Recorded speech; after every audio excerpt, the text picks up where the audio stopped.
ನಮಸ್ಕಾರ ರಿವ್ಯೂ ಚಾನೆಲ್ಗೆ ಸ್ವಾಗತ. ನಾನು ಸೌಖ್ಯ ಗಾಂವ್ಕರ್. ಡಿ ಕೆ ಶಿವಕುಮಾರ್ ಅವರ ವೇಗಕ್ಕೀಗ ಸಿದ್ದರಾಮಯ್ಯನವರೇ ಶಾಕ್ ಆದ್ರ. ಸಿದ್ದರಾಮಯ್ಯನವ್ರಿಗೀಗ 5 ವರ್ಷ ಸಿಎಂ ನಾನೇ, ಯಾವ ಕ್ರಾಂತಿನೂ ಇಲ್ಲ, ಭ್ರಾಂತಿ ಎಂದ ಸಿದ್ದರಾಮಯ್ಯನವ್ರಿಗೆ ಟೆನ್ಷನ್ ಶುರು ಆಯ್ತಾ?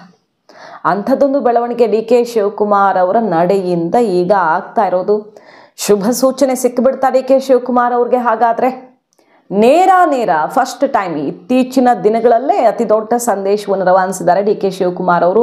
ಈ ಹೊತ್ತಲ್ಲಿ ಈ ವಿಡಿಯೋನೇ ಸಾಕ್ಷಿನ. ಡಿ ಕೆ ಶಿವಕುಮಾರ್ ಕುರ್ಚಿಯೇರೋ ಸಮಯ ಹತ್ರ ಬಂದಿದೆ ಅಂತ ಶಾಸಕರುಗಳಿಂದನೇ ಮುದ್ರೆ ಬಿದ್ದಿದೆಯಾ?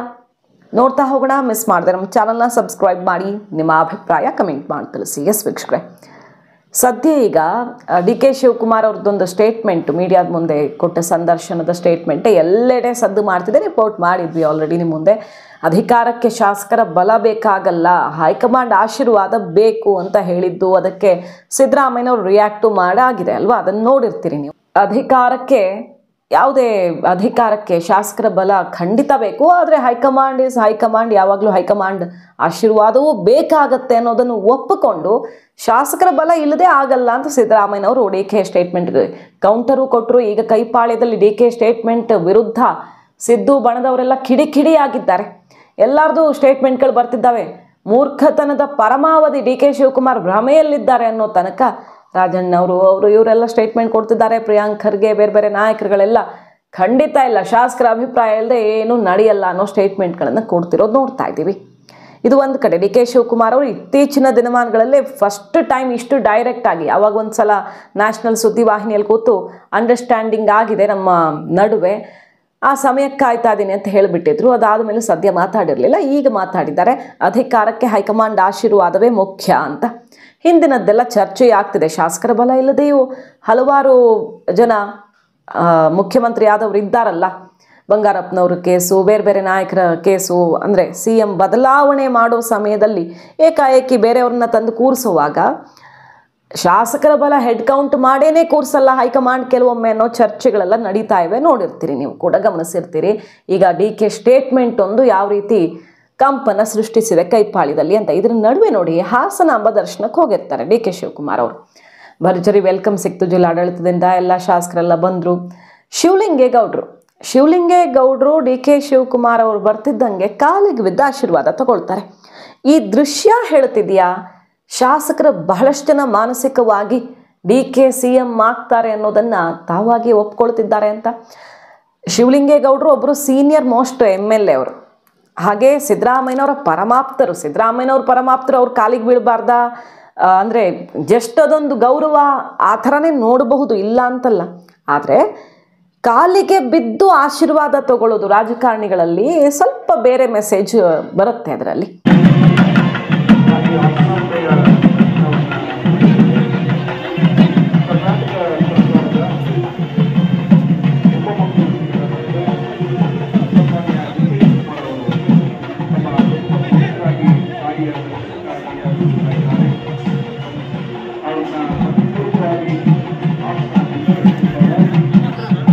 ಡಿ ಕೆ ಶಿವಕುಮಾರ್ ಅವರನ್ನು ಪಕ್ಷದಲ್ಲಿ ಯಾರು ಅಕ್ಸೆಪ್ಟ್ ಮಾಡ್ಕೊಂಡಿಲ್ಲ, ಅವ್ರಿಗೆ ಶಾಸಕರ ಬಲವಿಲ್ಲ ಅನ್ನೋ ಆಕ್ಷೇಪ ಒಂದು ಕಡೆ ಎತ್ತಿರೋ ಹೊತ್ತಲ್ಲೇ ಸಿದ್ದು ಟೀಮ್ ಆ ರೀತಿಯ ಸ್ಟೇಟ್ಮೆಂಟ್ಗಳನ್ನು ಪರೋಕ್ಷವಾಗಿ ಕೊಡ್ತಿರೋ ಹೊತ್ತಲ್ಲೇ ಸಿದ್ದು ಪರಮಾಪ್ತರೇ ಈಗ ಡಿ ಕೆ ಕ್ಯಾಂಪ್ಗೆ ನಿಧಾನಕ್ಕೆ ಜಾರ್ತಿದ್ದಾರ. ಚಲುವರಾಯಸ್ವಾಮಿ ಅವ್ರ ಸ್ಟೇಟ್ಮೆಂಟಲ್ಲಿ ಅದನ್ನು ಹಿಂದೆ ನಾವು ನೋಡಿದ್ವಿ. ಡಿ ಕೆ ಶಿವಕುಮಾರ್ ಅವ್ರು ಮಾಡೋ ಅರ್ಧ ಕೆಲಸ ನಾವು ಮಾಡಲ್ಲ, ಅವರು ಮುಂದೊಳ್ಳೇದಾಗತ್ತೆ ಅನ್ನೋ ರೀತಿಯಲ್ಲಿ ಅವರು ಡಿ ಕೆ ಶಿವಕುಮಾರ್ ಅವ್ರ ಪರ ಬ್ಯಾಟ್ ಬೀಸ್ತಿದ್ದಾರೆ ಇತ್ತೀಚೆಗೆ. ಅವರು ಕೂಡ ಸಿದ್ದರಾಮಯ್ಯನವರ ಪರಮಾಪ್ತರಾಗಿದ್ದವರೇ ಈಗಲೂ ಇರಬಹುದು. ಅವರು ಸ್ವಲ್ಪ ಡಿ ಕೆ ಕಡೆಗೆ ವಾಲಿದ್ದಾಗಿದೆ. ಶಿವಲಿಂಗೇಗೌಡರಂತೂ ಗೊತ್ತಿರೋದೇ ಎಲ್ರಿಗೂ. ಹಾಸನದಲ್ಲೆಲ್ಲ ಸ್ವಲ್ಪ ಈಗ ಡಿ ಕೆ ಹವಾ ಜಾಸ್ತಿ ಕಳೆದ ಲೋಕಸಭಾ ಚುನಾವಣೆ ಬಳಿಕ. ಸೊ ಕೆಲವು ಜಿಲ್ಲೆಗಳಲ್ಲಿ, ಅದರಲ್ಲೂ ಒಕ್ಕಲಿಗ ಸಮುದಾಯದ ಹಿಡಿತಾ ಇರುವಂತಹ ಹಳೆ ಮೈಸೂರು ಜಿಲ್ಲೆಗಳಲ್ಲಂತೂ ಹವಾ ಎಬ್ಬಿಸಿ ಬಿಟ್ಟಿದ್ದಾರೆ ಡಿ ಕೆ ಶಿವಕುಮಾರ್.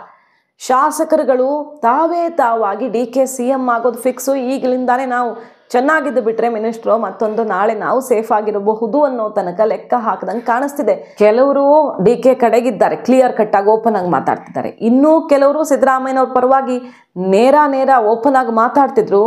ಒಳಗೆ ಸ್ವಲ್ಪ ಗೊಂದಲದಲ್ಲಿರೋರು ಇರ್ತಾರೆ. ಇವತ್ತು ಹಿಂಗೆ ನಾಳೆ ಹಾಗೆ 6 ಕೊಟ್ಟರೆ 3 ಕೊಟ್ಟರೆ ಅಂತಾರಲ್ಲ, ಆ ಥರದ ಮನಸ್ಥಿತಿ ಅವ್ರು ಕೆಲವರು ಇರ್ತಾರೆ. ಆ ಗೊಂದಲದಲ್ಲಿರೋರ ಸಂಖ್ಯೆ ಆ ಕಡೆ ಈ ಕಡೆ ಆಗಿಬಿಡುತ್ತೆ ಪರಿಸ್ಥಿತಿಗೆ ಅನುಗುಣವಾಗಿ. ಸೊ ಡಿ ಕೆ ಶಿವಕುಮಾರ್ ಅವ್ರು ಏನಂದ್ರು ಮೊನ್ನೆ, ಶಾಸಕರಲ್ಲಿ ಎಲ್ಲರೂ ನನಗೆ ಬೇಕಾದವರೇ ಇದ್ದಾರಪ್ಪ, ಹಾಗಂತ ಅಧಿಕಾರ ನಂಬರ್ ಮೇಲೆ ಬರಲ್ಲ ಅನ್ನೋದನ್ನು ಕ್ಲಿಯರ್ ಕಟ್ಟಾಗಿ ಹೇಳಿಬಿಟ್ರು ಅವರು. ಹೈಕಮಾಂಡ್ ಆಶೀರ್ವಾದ ನನಗೆ ಸಿಕ್ಕಾಗಿದೆ ಅಂತ. ಈಗ ನೋಡಿ, ಹಾಸನಾಂಬೆ ಬಲಗಡೆಯಿಂದ ಪ್ರಸಾದ ಸಿಕ್ಕಿದೆ ಅವ್ರಿಗೆ. ಖಡ್ಗಮಾಲಾ ಸ್ತೋತ್ರವನ್ನು ಪಠಿಸ್ತಾರೆ, ಶತ್ರು ಸಂಹಾರ, ನಿತ್ಯ ಜಯ, ಈ ರೀತಿಯ ಹಲವಾರು ವಿಶೇಷ ಒಂದು ಕೋರಿಕೆ ಇರುವಂಥ ಒಂದು ಮಂತ್ರ ಅದು. ಖಡ್ಗಮಾಲಾ ಸ್ತೋತ್ರವನ್ನು ಪಠಿಸಿ ಹಾಸನಾಂಬೆ ಮುಂದೆ ಕೇಳ್ಕೊಳ್ತಾ ಇದ್ದ ಹಾಗೆ ಬಲಗಡೆಯಿಂದ ಪ್ರಸಾದ ಬಿದ್ದಿರುವಂಥ ವಿಡಿಯೋ ಈಗ ಎಲ್ಲ ಕಡೆ ಸಂಚಲನ ಸೃಷ್ಟಿ ಮಾಡಿದೆ. ಡಿ ಕೆ ಶಿವಕುಮಾರ್ ಅವರು ಸದ್ಯದಲ್ಲೇ CM ಆಗೋದು ಫಿಕ್ಸು ಅಂತ. ಅವರು ಮೀಡಿಯಾ ಸಂದರ್ಶನದಲ್ಲಿ ಏನು ಹೇಳ್ತಿದ್ದಾರೆ, ಪ್ರತಿಯೊಂದನ್ನು ನಾನು ಜ್ಯೋತಿಷಿ ಕೇಳಿ ಮಾಡ್ತೀನಿ. ಜ್ಯೋತಿಷಿ ಅವಾಗ SM ಕೃಷ್ಣ ಅವರ ಸಂಪುಟದಲ್ಲಿ ಸಚಿವ ಆಗಿಲ್ಲದೆ ಇರುವಾಗ, ನಿನ್ನ ಟೈಮ್ ಚೆನ್ನಾಗಿದೆಯಪ್ಪ, ಸ್ವಲ್ಪ ಗಟ್ಟಿಯಾಗಿ ಕೇಳು, ಸಿಕ್ಕೇ ಬಿಡುತ್ತೆ ಅಂತ ಹೇಳಿದರು. ಹಾಗೆ ಆಯಿತು, ಅದನ್ನು ಹೇಳಿದ್ದಾರೆ ಅವರು ಇಂಟರ್ವ್ಯೂದಲ್ಲಿ, ಪ್ರತಿಷ್ಠಿತ ಸುದ್ದಿವಾಹಿನಿಯ ಸಂದರ್ಶನದಲ್ಲಿ ಓಪನ್ ಆಗಿ ಹೇಳ್ಕೊಂಡಿದ್ದಾರೆ. ಆವಾಗ ಹಾಗೆ ಆಯಿತು, ನಾನೇನು ಹೈಕಮಾಂಡ್ಗೆಲ್ಲ ಗದರಿಸೋ ಮಾತಲ್ಲಿ ಕೇಳಿರಲಿಲ್ಲ ಅನ್ನೋದನ್ನು ಕ್ಲಿಯರ್ ಮಾಡ್ತಾರೆ. ಅಂದರೆ ಗದರಿಸೋದು ಅಂದರೆ ನಾನೇನು ಮೇಲ್ನವ್ರನ್ನ ಎದುರು ಹಾಕ್ಕೊಳ್ತೀನಿ ಅಂತ ಅಲ್ಲ, ಬಟ್ ಅವತ್ತಿನ ಪರಿಸ್ಥಿತಿ ಹಂಗಿತ್ತು ಅಂತ. ಸೆಷನ್ನಲ್ಲಿ ಏನು ಹೇಳಿದ್ರು ಅವರು, ಆ ಒದ್ದು ಕಿತ್ಕೊಂಡಿದ್ದೆ ಇಂಥದ್ದೆಲ್ಲ ಚರ್ಚೆ ಆಯ್ತಲ್ಲ, ಅಶೋಕ್ ಅವರು ಡಿ ಕೆ ಶಿವಕುಮಾರ್ ಅವ್ರ ನಡುವೆ ಜೋರದು ಚರ್ಚೆಗೆ ಕಾರಣ ಆಗಿತ್ತು. ಆವಾಗೇನಂದ್ರು, ನನ್ನ ಜಾತಕದಲ್ಲಿ ಏನಿದೆ ಅನ್ನೋದು ಗೊತ್ತಾದರೆ ಅಲ್ಲಿರೋ ಅರ್ಧಕ್ಕರ್ಧ ಶಾಸಕರು ಇಲ್ಲಿ ಬಂದು ನನ್ನ ಪಕ್ಕದಲ್ಲಿ ಕೂತ್ಕೊಳ್ತಾರೆ ಈಗ ಅಂತ ಹೇಳಿದ್ರು ಅವರು. ಅಂದರೆ BJP ಕಡೆ ಇರೋ ಶಾಸಕರು ಅಥವಾ ಕಾಂಗ್ರೆಸ್ನಲ್ಲಿ ಇನ್ನೊಂದು ಕ್ಯಾಂಪಲ್ಲಿರೋ ಶಾಸಕರು ಎಲ್ಲ ಸೇರಿಸ್ಕೊಂಡು ಹೇಳಿದರು, ಅಲ್ಲಿರೋ ಶಾಸಕರು ನನ್ನ ಜೊತೆ ಬಂದು ಕೂತ್ಕೊಳ್ತಾರೆ, ನನ್ನ ಜಾತಕದಲ್ಲಿ ಅಂಥದ್ದಿದೆ ಯೋಗ ಅನ್ನೋ ಮಾತು ಆವಾಗ ಸಂಚಲನ ಸೃಷ್ಟಿ ಮಾಡಿತ್ತು. ಈಗ ಮತ್ತೊಮ್ಮೆ ಅಂಥದ್ದೇ ಮಾತಾಡ್ತಿದ್ದಾರೆ ಅವರು, ಅವತ್ತು ಹಂಗೆ ಮಾಡಿದ್ದೆ ನನ್ನ ಜಾತಕ ಮತ್ತು ನಮ್ಮ ಗುರುಗಳ ಸಲಹೆ ಮೇರೆಗೆ ಅಂತ. ಸೊ ಈಗ ಡಿ ಕೆ ಶಿವಕುಮಾರ್ ಅವರು ಹೇಳಿರೋ ಪ್ರಕಾರ ಅವರ ಯೋಗ ಏನೋ ಒಂದು ದೊಡ್ಡ ಮಟ್ಟದಲ್ಲಿದೆ, ಶಾಸಕರು ಬಂದು ಕೂರೋ ರೀತಿಯಲ್ಲಿದೆ ಅನ್ನೋ ಸುಳಿವು ಕೊಟ್ಟಾಗಿದೆ ಅವರಲ್ವಾ, ಅದನ್ನೆಲ್ಲ ನೆನಪಿಸ್ತಿದ್ದಾರೆ ಈಗ. ಸೊ ಬಹಳ ಕಾನ್ಫಿಡೆನ್ಸಲ್ಲಿ ಮುನ್ನುಗ್ತಿದ್ದಾರ ಡಿ ಕೆ ಶಿವಕುಮಾರ್ ಅವರು. ಡಿ ಕೆ ಶಿವಕುಮಾರ್ ಅವರ ಈ ಮೌನ ಇದೆಯಲ್ವಾ, ಇಷ್ಟು ದಿನದ ಮೌನ, ಅದು ಒಂಥರ ಗೊಂದಲ ಸೃಷ್ಟಿಸಿತ್ತು. ಈಗ ಅಬ್ಬರ ಅದೊಂಥರ ಟೆನ್ಷನ್ನು ಸಿದ್ದು ಬಣದಲ್ಲಿ. ಎಲ್ಲ ಹೇಳ್ತಿದ್ದಾರೆ ಕ್ರಾಂತಿ ಇಲ್ಲ, ಭ್ರಾಂತಿ, ಯಾವುದು ಚೇಂಜ್ ಆಗಲ್ಲ, ಸಂಪುಟ ವಿಸ್ತರಣೆ ಅಷ್ಟೇ ಅಂತೆಲ್ಲ ಹೇಳ್ತಿದ್ದಾರಲ್ಲ. ಆದರೂ ಸಿದ್ದರಾಮಯ್ಯನವ್ರ ಬಾಯಲ್ಲಿ ಬಂದಿರೋ ಮಾತು ನೋಡಿ, ಏನಂತಾರೆ, ನೋಡೋಣ ಅವಾಗ ಹೈಕಮಾಂಡ್ ಏನು ಮಾಡತ್ತೋ ಅಂತಿದ್ದಾರೆ ಸಿದ್ದರಾಮಯ್ಯನವರು ಕೂಡ. ಪ್ರತಿ ಬಾರಿ ಅವರು ನಾನೇ CM 5 ವರ್ಷಕ್ಕೆ ಅಂದಾಗಲೂ ಹೈಕಮಾಂಡ್ ನಿರ್ಧಾರಕ್ಕೆ ಬದ್ಧನಾಗಿರ್ತೀನಿ ಅನ್ನೋ ಸ್ಟೇಟ್ಮೆಂಟನ್ನು ಸೇರಿಸ್ಕೊಂಡೇ ಹೇಳ್ತಾರೆ. ಇವತ್ತು ನೋಡಿ, ಇಷ್ಟೆಲ್ಲ ಚರ್ಚೆಗಳಾಗ್ತಿರೋ ಹೊತ್ತಲ್ಲಿ ಹೈಕಮಾಂಡ್ ಏನು ಮಾಡುತ್ತೋ ನೋಡೋಣ ಅಂತಿದ್ದಾರೆ. ಸೊ 100% ಕ್ಲಾರಿಟಿ ಸಿದ್ದರಾಮಯ್ಯನವ್ರಿಗೆ ಸಿಕ್ಕಿಲ್ಲ ಅನ್ನೋದ್ರ ಸ್ಪಷ್ಟ ಚಿತ್ರಣ ಇದು. ಪರಮೇಶ್ವರ್ ಅವ್ರು ಏನು ಹೇಳ್ತಿದ್ದಾರೆ, BJP ಅವ್ರು ಏನಾದರೂ ಮಾಡ್ಕೊಳ್ಳಿ, ಏನಾಗುತ್ತೆ ಸರ್, ಬದಲಾವಣೆ ಆಗುತ್ತಾ ಅಂದರೆ ಗೊತ್ತಾಗತ್ತೆ ನಿಮಗೆ ಅಂತಾರೆ. ಸೊ ಅವರು ಆಗಲ್ಲ ಅಂತ ಹೇಳಲ್ಲ. ಸತೀಶ್ ಜಾರಕಿಹೊಳಿ ಅವ್ರು ಏನಂತಾರೆ, CM ಬದಲಾವಣೆ ವಿಚಾರದಲ್ಲಿ ಯಾರನ್ನು ಕೇಳಬೇಕು ಅವ್ರನ್ನ ಕೇಳಿದ್ರೆ ನಿಮ್ಗೆ ಉತ್ತರ ಸಿಗುತ್ತೆ ಅಂತಾರೆ. ಅವರು ಕೂಡ ಆಗಲ್ಲ ಅನ್ನೋ ಮಾತು ಹೇಳ್ತಿಲ್ಲ. ಯಾಕಂದರೆ ಈ ಇಬ್ಬರೂ ಪ್ರಮುಖ ನಾಯಕರು ಏನಂದಿದ್ರು ಮೊನ್ನೆ ಅಷ್ಟೇ, ಹೌದು ಗೊಂದಲ ಇರೋದು ಹೌದು, ಹೈಕಮಾಂಡ್ ಆದಷ್ಟು ಬೇಗ ಕ್ಲಿಯರ್ ಮಾಡಲಿ ಅನ್ನೋ ಡೈರೆಕ್ಟ್ ಸ್ಟೇಟ್ಮೆಂಟ್ ಕೊಟ್ಟಿದ್ರು. ಸೊ ಕೈಪಾಳ್ಯದಲ್ಲಿ ಅಧಿಕಾರ ಹಂಚಿಕೆಯ ವಿಚಾರ ಇರೋದು ಹೌದು ಅನ್ನೋದನ್ನು ನಾಯಕರುಗಳೇ ಕ್ಲಿಯರ್ ಮಾಡ್ತಿದ್ದಾರೆ. ಆ ವಿಚಾರದಲ್ಲಿ ಹೈಕಮಾಂಡ್ ಕ್ಲಾರಿಟಿ ನನಗೆ ಸಿಕ್ಕಾಗಿದೆ ಅನ್ನೋ ಸುಳಿವನ್ನು ಡಿ ಕೆ ಶಿವಕುಮಾರ್ ಅವರು ಕಾನ್ಫಿಡೆನ್ಸಿಂದ ಎಲ್ಲೆಲ್ಲಿ ಸೂಕ್ಷ್ಮವಾಗಿ ಕೊಡೋಕ್ಕಾಗತ್ತೋ ಆ ಮೆಸೇಜ್ ಕೊಡೋ ಪ್ರಯತ್ನದಲ್ಲಿದ್ದಾರೆ. ಸೊ ಪಕ್ಷದ ವಿಚಾರ ಬಗ್ಗೆ ಚರ್ಚೆ ಮಾಡ್ತೀವಿ. ಅದನ್ನ ಬಿಟ್ಟರೆ ಇದಕ್ಕೂ ಲೀಡರ್ಶಿಪ್ ಬದಲಾವಣೆಗೂ ಬೇರೆ ರಾಜಕೀಯ ವಿಚಾರಗಳು ಚರ್ಚೆ ಆಗಿಲ್ಲ. ಹೈಕಮಾಂಡ್ ಕೂಡ ಇದ್ರ ಬಗ್ಗೆ ಎಲ್ಲೋ ಮೌನ ವಹಿಸಿದೆ ಅನ್ಸುತ್ತೆ. ಹೈಕಮಾಂಡ್ ಈಗ they are concentrating on Bihar election. ಆಮೇಲೆ ನೋಡೋಣ ಅದನ್ನ ಏನ್ ಹೇಳ್ತಾರೆ ಹೈಕಮಾಂಡ್ ಅವ್ರು ಏನ್ ಹೇಳ್ತಾರೆ ಅದನ್ನ ಮಾಡೋದು. ಅವ್ರು ಜಪ ಮಾಡ್ತಾ ಇರ್ಲಿ, ಅವ್ರನ್ನ ಜಪ ಮಾಡಬೇಡ ಅಂತ ನಾವೇ ಕೇಳೋಣ, ಗೊತ್ತಾಗತ್ತೆ ನಿಮ್ಗೆ ಆಮೇಲೆ. ಇಲ್ಲ ಅದನ್ನ ನಾವು ಬಿಟ್ಟಿದ್ವಿ, ಬಹಳ ಸಾಧ್ಯ ಬಿಟ್ಟದು, ಈಗಿಲ್ಲ ಎಲ್ಲ ಪ್ರಶ್ನೆ. ಸುಮಾರು 1 ವರ್ಷ ಹಿಂದೆ ಬಿಟ್ಟಿದ್ವಿ, ಅದು ಈಗಿಲ್ಲ. ಅದು ಯಾವ್ದ್ರೆ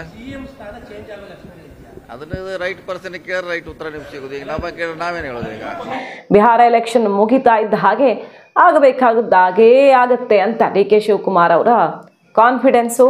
ಅವ್ರ ಆಪ್ತರ ಬಳಿ ಹೇಳ್ಕೊಂಡಿರೋದು ನವೆಂಬರ್ ತನಕ ನಾನು ಎಷ್ಟಾಗುತ್ತೋ ಅಷ್ಟು ಸುಮ್ಮನೆ ಇರ್ತೀನಿ, ಯಾರೂ ಕೆಣಕಕ್ಕೆ ಹೋಗಬೇಡಿ, ಮತ್ತೆ ನೀವು ಮತ್ತು ಬೇರೆಯವ್ರು ಕೆರಳಿಸೋಕ್ಕೂ ಆಗಲ್ಲ ನನ್ನನ್ನು, ನೀವೆಲ್ಲ ಆಪ್ತರೆಲ್ಲ ಸುಮ್ಮನಿದ್ದು ಬಿಡಿ ಅಲ್ಲಿ ತನಕ, ಆಗೇನಾಗಬೇಕೋ ಹಾಗೇ ಆಗತ್ತೆ ಅನ್ನುವಂಥ ಅಭಯ ಕೊಟ್ಟು ಮಾತಾಡಿಬಿಟ್ಟಿದ್ದಾರೆ ಆಪ್ತರ ಬಳಿ.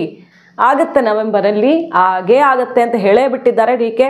ಹಾಗಾಗಿ ಈಗ ಡಿ ಕೆ ಶಿವಕುಮಾರ್ ಅವರು ಆ ಸಮಯ ಹತ್ತಿರ ಬರ್ತಿರೋದ್ರಿಂದ ಟ್ರೇಲರನ್ನು ರಿಲೀಸ್ ಮಾಡ್ತಿರೋದು.